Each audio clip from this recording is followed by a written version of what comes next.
గ్రహించి మనసు మార్చుకున్నాడు, మారు మనసు పొందాడు. నీకు అర్థమైతే ఆదాముకి గీదాముకి వ్యత్యాసము.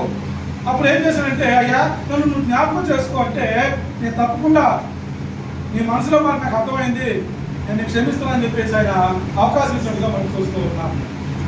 దీని గురించి వివరిస్తే చాలా టైం పడుతుంది, సమయం లేదు కాబట్టి ఒక మాటలో చెప్తున్నాం.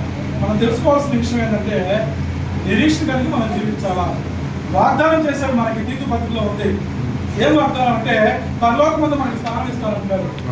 పరలోక ముందు మనం స్థానం ఇవ్వాలంటే, మనం పొందాలంటే ఎలా ఉండాలంటే, యేసు ప్రభు చెప్పిన మాటలు మనం అనుసరించి నడవాలి. ఆయన ఆజ్ఞ ప్రకారం మనం వెళ్ళినట్లయితే ఆ పరలోక ముందు మన స్థానము పొందుతాం.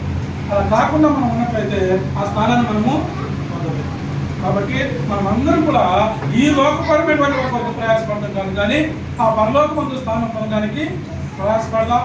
దేవుడు ఇచ్చేటువంటి ఆ వాగ్దానాన్ని మనము జాగ్రత్తగా పట్టుకొని మనం అందరం కూడా ఒకవేళ యేసు ప్రభు వారు ఈ క్షణాలు ఇప్పుడే వస్తే అక్కడ కలుసుకోవడానికి మనం సిద్ధంగా ఉండాలని చెప్పేసి కోరుకుంటూ మీ అందరికీ వందనాలు.